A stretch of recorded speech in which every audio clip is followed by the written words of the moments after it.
one purport later, in verse 16, Prabhupada says that the Lord bestows His mercy upon His devotee by helping him find out his constitutional position.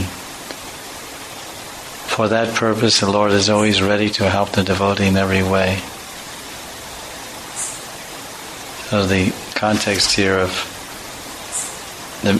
the one meaning is of Prabhupada's purport is that material opulence and position was a problem, an obstacle for the free flow and movement of Bali Maharaj's devotion towards Vishnu. He was attached to being sitting in Indra's post.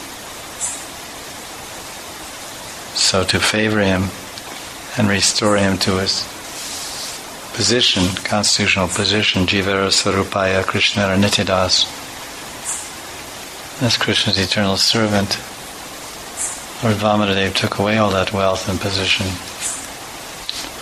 But in an inner meaning of this word, this verse, we could apply this to Raganuga Bhakti,